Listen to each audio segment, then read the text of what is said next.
My name is Mike Violette. I'm the Executive Director of the Colorado State Lodge Fraternal Order of Police. Thank you. Good.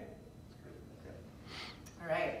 How long have you been in the field of first responders? Tell me a little bit about how you got here.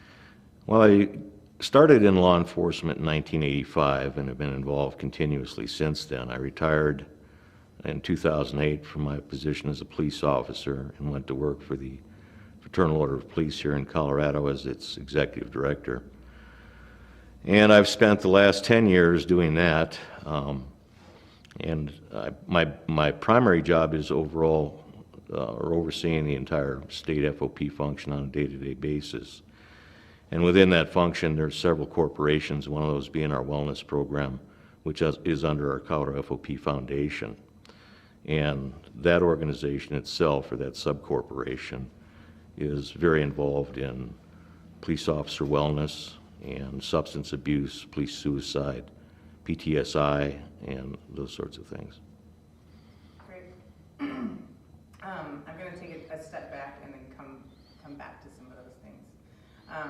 Why did you get into this line of work? And this is kind of a personal question. I'm always interested to hear what motivates people to become first responders and remain first responders, and in your case, serve first responders. Well, I've always felt a need to be involved, to help people. I have a very strong sense of right and wrong. I believe in assisting victims, and that led me to law enforcement. I had a lot of friends before I went in the business that were police officers, so I knew from their perspective what it was like, and decided that was where I wanted to go, and I ended up there in 1985. How has your perspective changed over time, especially from becoming a police officer to serving? Well, we're talking about a lot of years, and obviously when you first come on the job, you look at the world a whole lot different as far as what goes on out there. You may have a Hollywood perspective, but over time you learn that man's inhumanity to man can be very trying on you on a day-to-day basis, and the profession itself, I think, lends towards you being a little jaded, possibly, towards the way things happen in the world compared to what your perspective may be if you've never been exposed to that. Mm-hmm. And is that at all connected to your desire to serve people, to serve police officers? Well, over time, towards the end of my career, and then also since I've come to work for the FOP, I've seen what I guess I called law enforcement's dirty little secret, and that's throwaway cops. What's the connection between, I guess, being a little jaded after being in the field for a long time, and then deciding to serve police officers throughout the state in your role? Well, when I retired in 2008, I wasn't leaving the profession. I was just changing jobs, in my opinion. And if you're a law enforcement officer long enough, you become part of a family. It's more than just a profession. They truly are your brothers and sisters. In addition to that, I've got a son and a son-in-law that are law enforcement officers, and I also have two daughters, or a daughter and a daughter-in-law, I'm sorry, who are dispatchers. So, for me, the profession is the life, and this job that I have now allows me to keep connected, to help law enforcement officers in a variety of areas, but in particular in the area of officer wellness, and that's good right there. Yeah. I'm curious, did you not want to say throwaway cops, or is that a point that you wanted to make? Well, that's where we used to be, and to a degree that's where we still are. Law enforcement for many, many years, its dirty little secret was PTSD, PTSI. We have a viewpoint, I suppose, from within the profession that if you have mental trauma issues, if you're having psychological issues, if you're having alcohol substance abuse issues, that somehow you're weak. When you do come forward, tendency is for management to fire them, to not get them the help that they need. And that was true up until just the last few years, and hence the term throwaway cops, because they got no help.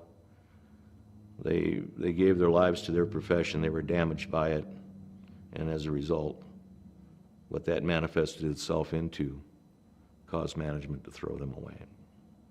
That is powerful. What's the need? Our Colorado Police Officers Foundation, which is part of the Colorado FOP,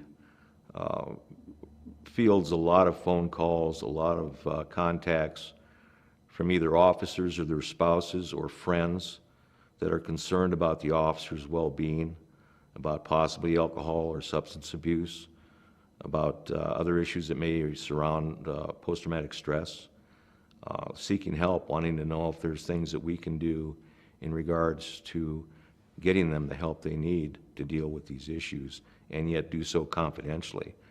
And our foundation is set up to do exactly that, to provide confidential referencing and confidential help to these men and women. That's great. Why is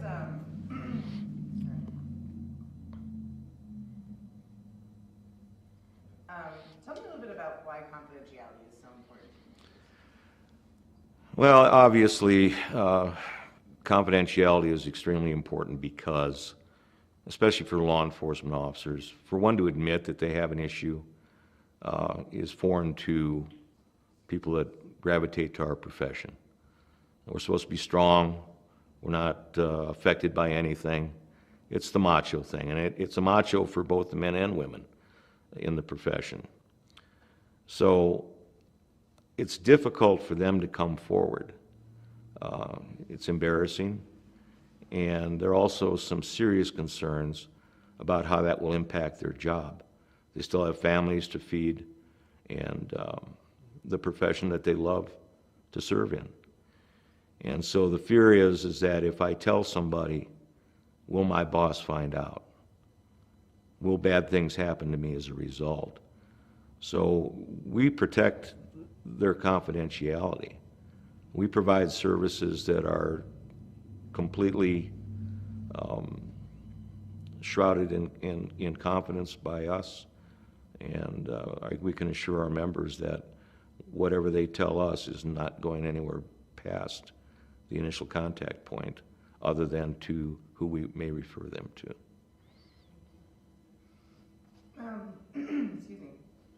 So you have, I understand that you personally experienced substance abuse in your lifetime.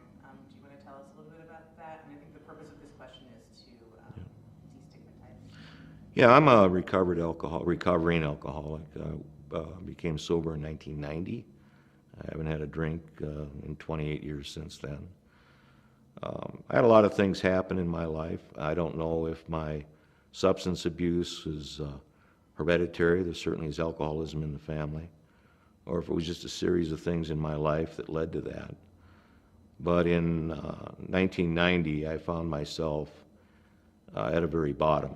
I was on the verge of probably losing my job, probably losing my family, and I was ready to quit. And I contacted my employer, which was the police department, told them that I wasn't coming to work the next day, that I was admitting myself to an alcohol rehabilitation program for 28 days.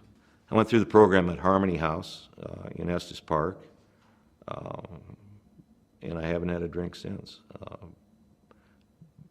And I realize people have slips. That's part of the program. I've just been fortunate enough to not have to have gone through that. So, but my experience in that area, I mean, if you're an alcoholic and you've been through recovery, or a recovery program or rehabilitation, you come to understand that part of that is to help other people in similar circumstances, to work with them to get them the sobriety that they need to move on with their lives. And so this part of the FOP with the foundation certainly provides that, and it's given me an opportunity to work with the people in our foundation to facilitate that happening for those that want it. We get that.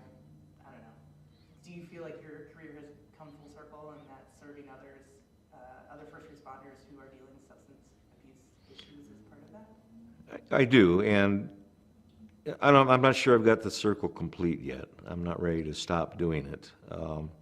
We work very hard down at the state legislature in this same area. We got a workman's comp bill finally passed.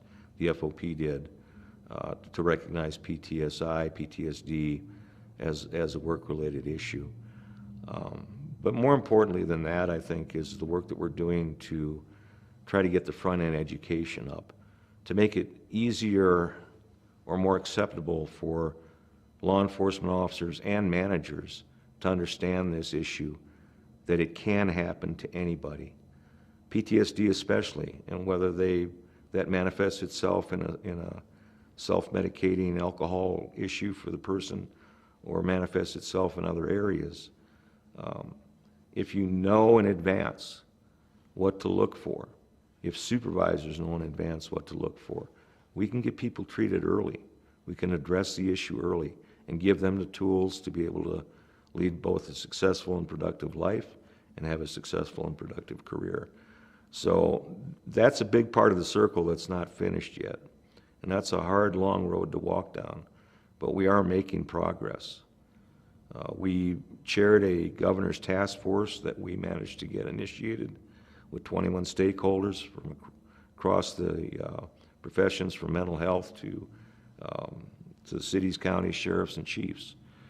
And that task force report focused more on the front end of this stuff, on the training, the education of the workforce and of managers as to what to watch for and how to get treatment. So if we ever get there completely, then the circle will be complete. What services do you offer for members struggling with substance abuse issues? The Colorado Police Officers Foundation confidentially assists officers with a variety of referrals or resources. We have 2 psychiatrists that are focused primarily on the mental health and well-being of law enforcement. They've been long in that field, that are partnered with us as referrals. We have 2 peer support officers that do crisis intervention and those sorts of things that are partnered with us that we can use. We have a outstanding alcohol and drug abuse counselor on site in our state lodge building that's also well versed in PTSI, PTSD, and alcohol, obviously alcohol and drug abuse that we use. We have 2 attorneys for workplace issues that may come to rise that we can offer to our members that are experienced in this area also. So we have a pretty well-rounded program for our people, and it is all confidential.